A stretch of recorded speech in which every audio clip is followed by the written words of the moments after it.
Hey everyone, and welcome to the Launch LinkedIn Live today. We are very excited to be here, and we're fresh off an award win as well at the Performance Marketing Awards last night. So we're feeling very high energy today. Let me quickly do an intro about why we're doing this LinkedIn Live today, and then I'll get Luke to introduce himself. One of the things that we find at launch, and we look at a lot of performance marketing accounts, a lot of Google accounts, a lot of Meta accounts, and we see some that look great on paper, maybe high ROAS and, maybe super efficient, but the actual business revenue has stopped performing and growth isn't there. And one of the reasons that Luke put together this talk is that we wanted to really show you why efficiency alone is not enough for growth. And now's a really, really great time to be thinking about this. It's mid-May at this point. If you're watching this back, who knows what time of year it'll be, but we're recording this in mid-May. And if you wait until we get closer to Q4, you will have lost that momentum. Now is the time to be addressing any plateau that you've got. You've got to start creating that demand now so that you've got something to benefit from later. So this talk is hot off the HeroConf stage, and I'll get Luke to talk more about that. But it's for any marketing leader, founder, or performance marketing manager who is worrying that they've hit that performance ceiling, that performance plateau, and that growth has stalled. And Luke is really going to go into some of the details and some of the strategies that you can apply to be able to get out of that trap. So Luke, I've rambled on a bit there. Introduce yourself and talk about where you where this came about from. Yeah, absolutely. So hi everyone. I'm Luke Hill. I spent sort of over a decade in marketing, starting off behind the camera, now behind the laptop instead. So sort of a blend of creative and performance lets me connect businesses closer to their goals from kind of the initial stages all the way through to profit. And as you mentioned, Jay, we see this kind of trend a lot in accounts, and I think it's just important to make sure we're focusing on the right areas of growth rather than just efficiency. Very hot topic. Hero Conference and Brighton SEO was full of all the latest, greatest tools. AI was mentioned more times than I can imagine. I wanted to never hear the word for a week after. But it was, I think, a nice place to kind of come back, slow down, and remember what we're doing all of this for, and kind of refocusing on the goals rather than just efficiency. Your talk had an amazing response. Your room was absolutely packed. I first of all want to say congratulations. You've recently been promoted to paid media director. The reason that this talk came about was that you wrote a brilliant article about it last year, and it had so much traction that we wanted to bring it to the stage at HeroConf. Sophie Logan does an amazing job there with the team of curating all of these talks. So thank you so much, HeroConf, for having us there and hosting Luke. But we wanted to be able to take this to a wider stage if you weren't lucky enough to be at HeroConf, which I highly recommend for next year. Get yourself booked, by the way. So I'm really pleased you've been able to do this for us, Luke. We'll make sure it goes on the website as well. It will sit on our YouTube channel. So do ask questions as we go along. But if you're watching this back and you can't ask questions live, do message us. Follow our LinkedIn newsletter, and we actually did our own conference just a few weeks ago now, and we've got the full guide that you can download. So just scan the QR code. I'm pointing up because I think it's above me on the screen. We'll have to see. But you can watch back all the talks. We also had Reddit speaking, and it's one of our values at launch. We want to have a great impact, happy to create impact and help those that we work with in our extended community on LinkedIn and YouTube to be able to benefit from our knowledge. So without further ado, Luke, it's going to be over to you. I'm going to disappear from the stage, hand the stage to you. I don't have any walk-on music this time, but just pretend the applause is starting. The applause is Amazing. starting, and over to you, Luke. Thank you very much. So appreciate you all spending your lunch with me here. And we're going over today then why your best performing campaigns are potentially killing your growth. So this one might look familiar. It might be from your stakeholders, your teams. We need a 5x ROAS. I asked this one at HeroConf and said, is it familiar? And with this in mind, would you be happy with this? So a 5.14 ROAS average across the year, is this a win? Hero Conference Room was as strong performance marketers, very tough crowd there. So no one was happy with it, but stay with us because they were on the right track. And if you're thinking the same, you shouldn't be. And by the end of this talk, you'll know why. So another one that might look familiar, which is we need 20% year-on-year growth. You're probably used to seeing this from your board, your teams, you name it. But with the infamous, no extra budget. So again, not trying to bring the mood down on your lunch break, but stay with me here. I'm not trying to make you a bit depressed. But I don't know about you all, I'm feeling pretty exhausted. There is countless amounts of headlines that make things very challenging at the minute. AI stealing our jobs, more channels, more competition, more complex user journeys, server-side tracking isn't even cutting it anymore. We're losing even more tracking. So your fragmented conversions, your fragmented consumer attention, we've got harder targets, less budget to work with, and everyone's feeling the pinch inside and outside of work. And each headline is as crazy as the last. So it's got me feeling a little bit like this GIF here. Your head is spinning, but so are your campaigns. So you're struggling to scale. This might look familiar. You're pushing ROAS up in your accounts and your platforms. Then your volume drops. So you increase budget. And then your ROAS drops. Then pressure builds within the teams, against the board, shareholders, and you're just not growing. You're squeezing that same demand harder, and it's a loop that might make you feel like you're going a bit mad. Now, I missed the ROAS tightening bit, but it's that same loop and cycle going there.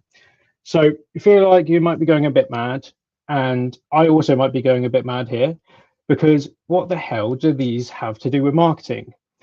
But stay with me. I realized I needed to sort of think a little bit deeper, take a deep breath, and think of, someone or something that could help give direction. So what would Jeremy do? Well, turns out shouting power at your laptop doesn't give you better results, sadly. But I certainly know I can't be the only one who has thought about shutting the laptop lid and starting a farm. Don't worry, Jay, it's not happening because, in Clarkson's famous words, how hard could it be? Turns out quite hard. However, he certainly was and put me onto something, which was realize I needed to touch grass. Very important, and definitely recommend that more of us should be doing this day to day, getting outside, away from the laptop, away from the chaos, to sort of think a little bit deeper. So introducing Hillview Villas micro farm. So while I couldn't quite start a full size farm, I moved to Cheltenham last August and moved into a house well named Hillview, with my last name being Hill, and started to get into gardening. And it turns out the younger version of myself might have been onto something, being surrounded by greenery. And for those of you who are Clarkson's Farm enthusiasts, you may remember a pig named Richard Ham, named after Richard Hammond. He was a much smaller pig that was struggling to keep up with his peers. And it turns out I had the same problem in my very own micro farm. So introducing Richard Ham, the chili. Now, sadly, the performance marketing world stops for no one and things move fast. So back to the real world. What does growing plants and performance marketing growth have in common? Well, it turns out quite a lot, actually. So you have your water, which is your budget, your efficiency, your optimization, your ROAS. You have your sunlight, and this is, how you get your profit by making sure the right products are getting enough light, or right services if you're B2B. And your soil, so what environment your products and services sit in, what channels, what campaigns. And most importantly, you need all three of these to drive growth and revenue. Now, the problem is your best performing campaigns are usually your strongest plans. So they're your brand, your remarketing, your high intent search. They're not growing your garden. They're just the easiest to harvest. So you can keep watering your best plants and campaigns all you like, but you will end up killing it. And the problem is most businesses, managers, people are optimizing for water because it's the easiest to measure. But growth comes from making sure the right products get the right amount of sunlight in the right kind of soil. So if performance isn't growth, and we are over investing in what is easy to measure and under investing in what actually drives growth, what I want you to take away is actually how Richard Ham can change how you think about your best performing campaigns and your marketing strategy overall. Now you can see here, Richard Ham against some of his peers, he certainly wasn't meeting his 5x ROAS. But we didn't optimize this plant into an inch of its life. We fixed its environment, we stayed patient, and we gave it the right amount of time to grow. Sometimes the problem isn't your worst performing campaigns, it's your best ones. So the reset conversation. We've probably all had one of these at some point within your teams. Performance isn't where it should be. Why isn't it working? What can we do? Now, I might be one of the very few people that actually enjoys these because I think it gives you the opportunity to have a clean slate and gives you an opportunity to get excited about, kind of coming back and looking at everything with fresh eyes, which leads me on to something that I am sort of dubbing as very important. So I'm calling it professional curiosity because I think we are not annoying enough. So my dad could probably attest, coming back home from a long, hard day at work and being infinitely frustrated at the fact that I had the back of the TV in pieces because I was being professionally curious. Or, he might be calling it being very, very annoying. But for those of you with young children or nieces and nephews, you probably get asked the question why a lot. Now, I have a free tool for you and it has nothing to do with AI, I promise. And it's quite a simple framework. It's called the 5 Whys. And I didn't invent it. I'm not looking to reinvent the wheel here. It was by Taiichi Ono at Toyota Motor Corporation. And the framework is what I think professional curiosity actually means, which is that you're not asking enough questions sometimes. And it's a great sort of framework to remind you to just ask why enough times to get to the truth and the answers and be more curious. So you don't need to reinvent the wheel here. You just need to remember to ask more questions. So back to our original example, we need a 5x ROAS. Why? Because it's the minimum amount we need to be profitable. Why? Now, you probably get the idea here. I'll save you the headache. But if you ask why enough times, you actually get to the real truth or the answer, or at least closer to it. So what we figured was it was never about the ROAS, it was about profit. So, your businesses, your teams, everyone actually cares about staying profitable. What this did is it was actually the permission to go ahead to stop optimizing towards the platform and start optimizing towards the business. Something as well, I think, is really important for all of us. So actually optimizing towards people and each other and not the platforms, because we need to understand what's going on first and then put the strategy later. People buy into people and not platforms. And the problem with platforms is if you set a 5x ROAS target and it achieves that, you might see that as a win. But it could be selling you low margin products that are actually losing you money. So the reality check here is that, your board and finance teams don't care about ROAS. They care about profit and keeping the lights on. So this allowed us to kind of have a bit of a mindset shift. So we could stop optimizing towards platforms' arbitrary metrics and start optimizing towards what people in the business actually needed, which was growth. So introducing the MOP. So I told you, at the start, we had the pig, the plant, and now we have the MOP. So what does this mean? So the MOP stands for Margin Optimized Performance. And what this is allowing us to start to focus structures that allow margin to be, or at least have visibility of the margin. And how we achieve this, or work towards goals and more acronyms that we all love, like POAS, which is your profit over ad spend, is by mapping out cost of goods sold. Be that this is sort of tailored towards ecom, but the same principles can be applied to lead gen. But the end goal, by working out your lead stages, the main goal is just to make sure that when we're optimizing towards people in the business, we're understanding whatever service or products we're feeding our accounts that is actually helping drive profit and growth in the right way. So we're optimizing towards profit rather than just those ROAS figures. So in the example here, we have one of our clients who is a caravan and motorhome accessory brand. And it goes without saying, mapping up 2,600 of their SKUs to be able to margin bucket was no easy sort of feature. And yes, for eagle-eyed there, that is a chemical caravan toilet on the screen, and getting margin data together really felt empty, like emptying one of these. So it was a pretty unpleasant job. They had a CMS and stock system that I'm fairly certain was older than me, and we didn't have the luxury of many amazing platforms like Shopify. But where this was important and why we're optimizing towards people was because we all bought into this new approach. We got everyone excited, but we also made sure all the risks and everything were outlined, and that helps build up, trust and curiosity. There was also so many other great things that by taking the feed and mapping margin and looking up to things that were discovered, questions about why are these SKUs in this way, and SKUs that should be clearance items, or even rediscovered that they were unaware that they had. So it's a really important long process, but it'd be worth it. What I'm going to dive into now is what it actually allowed us to do. So it was margin bucketing.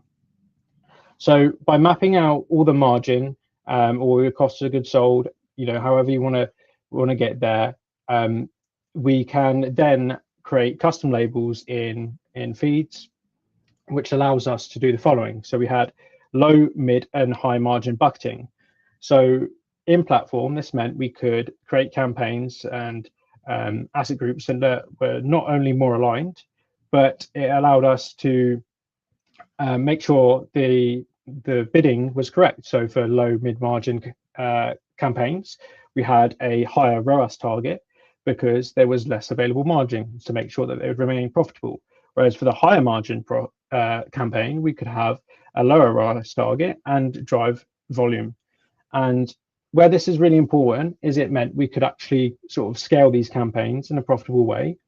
And whereas not one to get into details to now, but feel free to ask us after or off platform, is that we also had automated rules within the feeds that would exclude singular SKUs that weren't meeting targets required to help the campaign stay profitable. But it was most importantly making sure that we could have the right products in the sunlight, and we were watering the campaigns the right amount. And it's important to have fun within your teams. So a new KPI was actually born, and it was called Towing in the Green. So what this was a dynamic average margin. So for example, 3.9 be worked out sort of each month depending what was on feed. So we could work towards a POAS. And why this was needed is because at least Google's level within product data, there are conversions that don't have product level data available. So this sort of allowed us to align monthly overall performance with actual feed margins rather than just that top line revenue. In more advanced versions of this now, with clients and teams that have kind of more advanced tools, we can actually integrate and have done cost of goods sold alongside dynamic discounts to capture even more granular profitability across products and categories. And a step even further is by layering in new customer acquisition tracking, which means we can actually measure, your net profit and MER against new and returning customers, against products and categories. So again, super, super cool, but not one to dive into now. Back to the point then. Results talk, but relationship does the talking. And here's the thing. There is something way smarter than the best AI algorithm campaign can optimize to, and it's called talking to a human. By understanding more about our customers or your customers, we can make sure the questions and trends align a little bit more. Again, this professional curiosity, asking why. So when we saw data and trends, we're asking, why is there peaks here? And we learned things like caravan customers and motorhome customers are already on their holiday. They are by bank holidays and their summer holidays. So their peak is actually 1 or 2 weeks before. So what did we do? Well, we could start running social ads to start prompting and reminding them that their upcoming caravan and holiday trip, they might need a spare part. They might need to install their Wi-Fi to the van. So good results might win you the job or get you in the room, but a strong relationship is actually what gives you the trust to have hard conversations, like, telling your stakeholders that their best campaigns could actually be losing them money. So where did this land us? Well, 30% increase year-on-year growth. Job done, right? Pat on the back, stop the questions, and over to the farm. Well, not quite. Despite a 13% increase in ROAS year-over-year and a 30% increase in revenue, we did get a little bit of extra ad spend, so 15% there. It is very easy at this moment to kind of celebrate and walk away, but I don't think that is. It's where we should be asking even more questions and staying curious. Because if we look at the year, you'll see the 2024 line versus 2025, we're blowing it out of the water, which is great to see. And between March and April, we drove revenue up by 21%. Fantastic. However, with this new ability to track products and categories and margin, we actually delivered less profit. So having these things in platform meant we could actually make decisions to get back on track. So between April and May, we drove revenue up 8%, but further increased POAS by 18.6%. Again, it'd be very easy to leave the chart here and go, we've done a great job, but that's not the reality of the world. It's at this point you should still always ask questions, because the remainder of the year proved challenging. There was tracking issues. There was some of our best-selling items going out of stock that couldn't be restocked. All these sort of challenges meant that the sort of Q4 was there. But by asking more questions and being more curious, it actually led us to find that there were non-stocked items that were selling better than some of their stocked items. Like I said, they got a very old point of sale system, so availability was done manually. And what this allowed us to do is found 30 SKUs that were selling better than their stock SKUs. So their buyer team for 2026 could go buy those products, so we could reduce the sort of lead times. Because not only was this a performance problem, because we're optimizing towards people in the business, we realized and got to understand that there was a massive resource drain in customer services, people, annoyed about lead times, having to process refunds, in the reviews as well.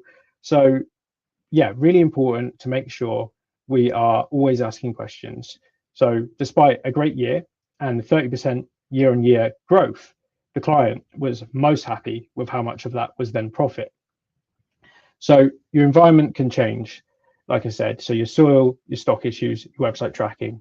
So this is why it is the moment everything looks good is when you should question it most. As mentioned, when that revenue line is going up into the right and everyone's happy, it's very easy to high five each other and assume you're doing a great job.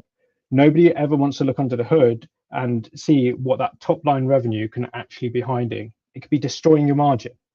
So when the dashboard is a sea of green and everyone is celebrating, that is the exact moment you should ask why and at what cost. Don't let top line performance lull you into a false sense of security. On the counter, if things are looking tough, it's ever so more important to make sure the things you're pushing are driving you profit.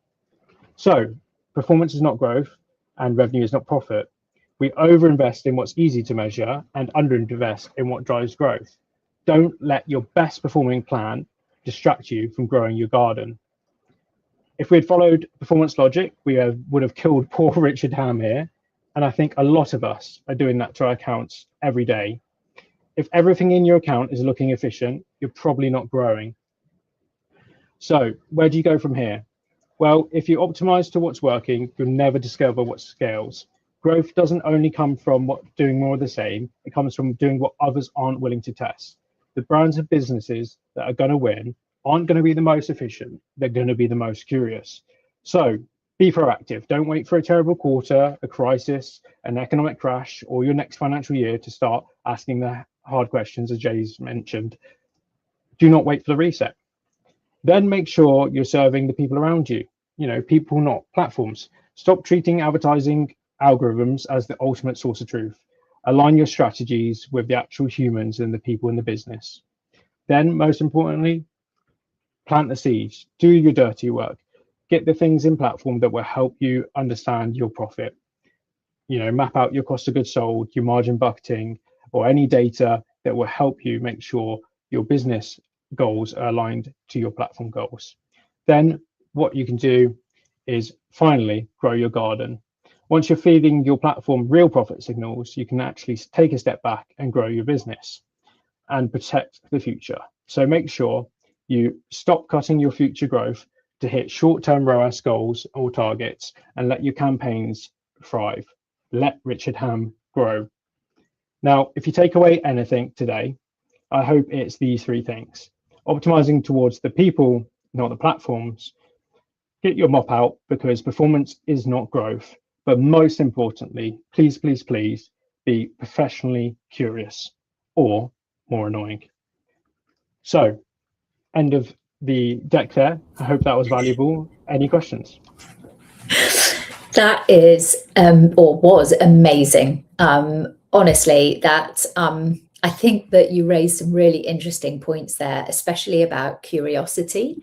The fact that you're right, if we aren't curious, if we aren't asking those tougher business questions, often the people that we're working with might actually not have those answers. They have to go back to the business, back to the sales teams, back to operations to be able to find that deeper level information.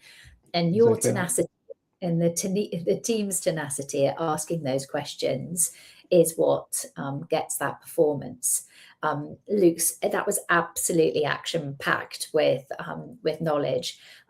I've got a question that's come in that I'm going to put up on the screen. But before I do, how's Richard Ham? He's doing well. Yeah, he's catching up. He's still a bit crooked. I might have to do an update photo because I've been asked the question a couple of times. But yeah, he's still going. So it shows, stay curious, stay patient, and it will grow.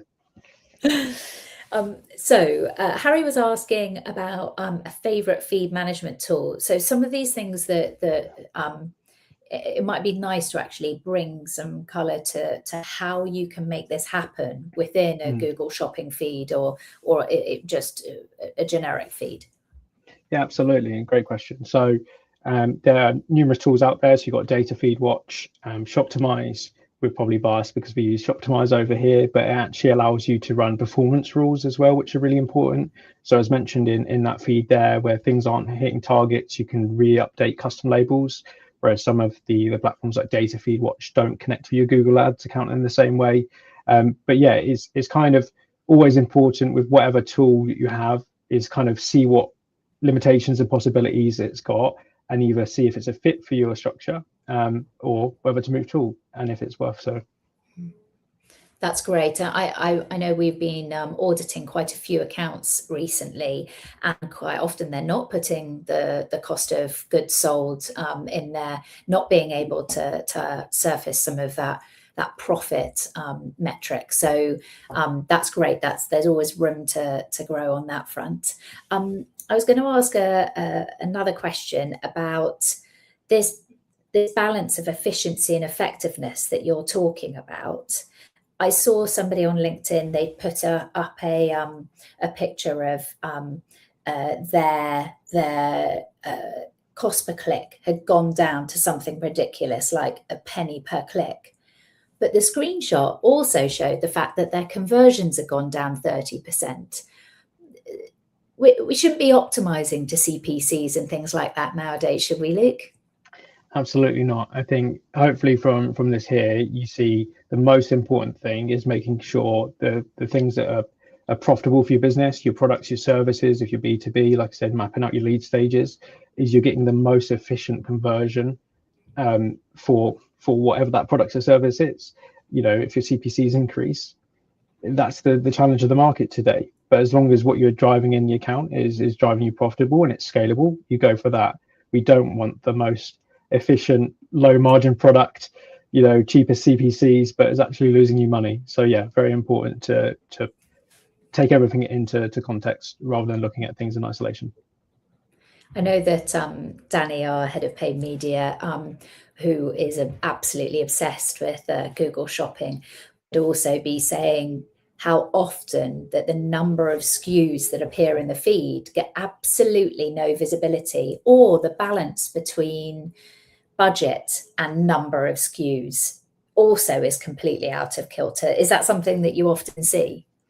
Yeah, absolutely. When you've got massive competition in the markets with the likes of Amazon, Temu as well, you know, have such a range of products that, you know, most brands are seeing them appear in auction. It's ever more important to make sure the products that you are pushing into those auctions are the right ones. There are strategies not mentioned here that we use as well, whereby you can get sort of visibility through certain strategies and make sure your Google Shopping, your storefront, gets your earlier stages of intent, cheaper CPCs, but then you let some other campaigns do the heavy lifting. By all means, any questions on that, you know, reach out to us, because I think there's infinite amount of time, and I know we're only here on a lunch break, but yeah, the more SKUs that you've got in your feed, the more important it is to make sure the right ones are being pushed. Yeah, absolutely. A couple of plugs at the end. First of all, I just want to say that it's Recommerce this Friday. We're sponsoring the Resignal Recommerce event at the gorgeous Ham Yard Hotel in London. Rory Sutherland is the keynote speaker. And Danny, our head of paid, is going to be there doing a roundtable on Google Shopping. So if you haven't got your ticket yet, a big rush to get them for this Friday, which is something like the 16th or 17th of May. Can't quite work out the maths on that. 15th of May. The other thing that I would say is that we're going to do a LinkedIn Live with Resignal coming up, all about how you balance SEO and PPC when it comes to Google Shopping feeds. So do make sure that you go to our website, that you sign up to receive our newsletters so that you know, or you follow us on LinkedIn so that you know when that's coming. That's going to be really interesting because there have been some changes coming to Google Merchant Center and the ability to do different feeds for both SEO and PPC purposes.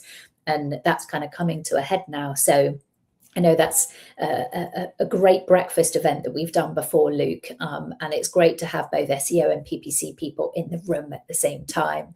And then just finally, if you do want to get in touch with Luke or with me, please do drop us a line. We are going to be in particularly good moods today after our award wins last night at the Performance Marketing Awards of Performance Marketing Agency of the Year, which I'm going to be shouting from the rooftops. And I know that Elliot and Sophie, who were there for us last night, are probably a little bit slower today, but very enthusiastic nonetheless. Thank you, Luke. Thank you, HeroConf. Yeah, I just want to say it was a pleasure listening to all of that, Luke. Your knowledge is fantastic, and the enthusiasm and dedication that you bring to all of your clients in the agency, I just want to say a big shout out for that. Thank you. Well, much appreciated. It was a pleasure.